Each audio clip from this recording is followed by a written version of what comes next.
20 first through third graders are strapping on their safety goggles and rolling up the sleeves of their lab coats over their short little arms. I am carrying a bucket of sheep's hearts and some anatomy college textbooks. They whisper excitedly to each other. Their tiny hands open their dissection kits. The care with which these young scientists are organizing their workstations, like they are preparing for surgery. Each cut and observation must be precise. Speaking of precision, they have learned a new word today, scalpel. And to prove to me they deserve the responsibility of using a scalpel, they have written the rules. First, no running. Fantastic. And take turns. No fingers were lost that day. Not one of their self-imposed rules were broken. What did happen, however, was discovery of how exquisitely the heart is designed for its singular job of pumping blood, of how a picture in a textbook represents something real.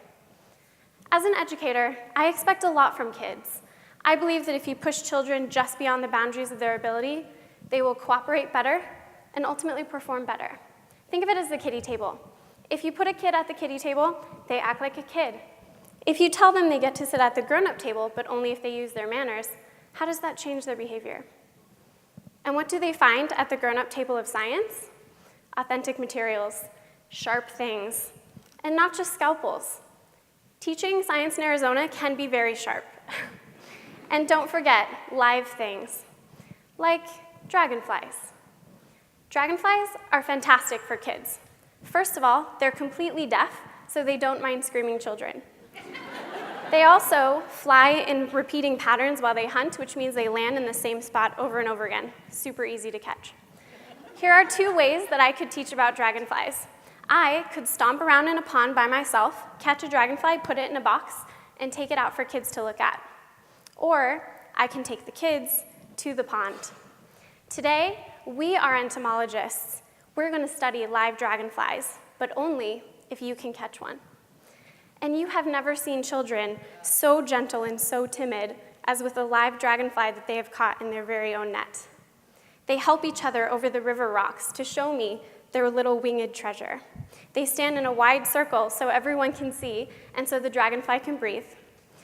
And then they kindly release it. Bye, dragonfly. It's just so fun, and it's more like real science. I also have to give kids authority. I've been to college, I've done dissections. I don't entertain questions like, what is this, when they pull something out of their sheep's heart. Open the textbook, I say, find the picture that looks like that and read the word next to it. What's fascia? Now there's a question I'll entertain. Fascia, it means muscle. You found muscle. Finally, I have to teach them about failure. Not just to expect failure and how to cope with it, but that failure is a part of the discovery process. Take cloud in a bottle, making alcohol go from liquid to gas by changing the air pressure. It's hard. Cloud in a bottle has lots of different materials. I lay them all out.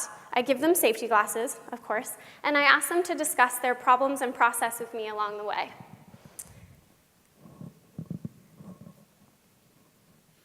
Cloud in a bottle can be noisy, messy, and frustrating, but they always get it. And there's a really satisfying pop when the alcohol turns into a white cloud of vapor. And sometimes the cap just shoots off, and that's what the safety glasses are for. But instead of being jealous when they don't get it first, I see kids being excited for each other. I see them asking each other for help. That's the moment I'm always chasing. The moment a child stops following me as an instructor and owns the situation. And kids are immediately ready to do this. It takes almost no persuasion. But every time they hear, be careful, or no, don't do it like that, a small part of that eagerness, that confidence and curiosity is silenced.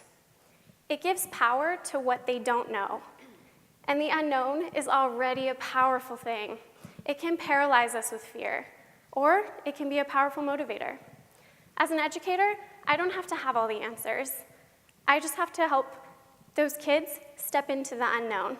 So let's catch a dragonfly, make a cloud, and take turns with the scalpel.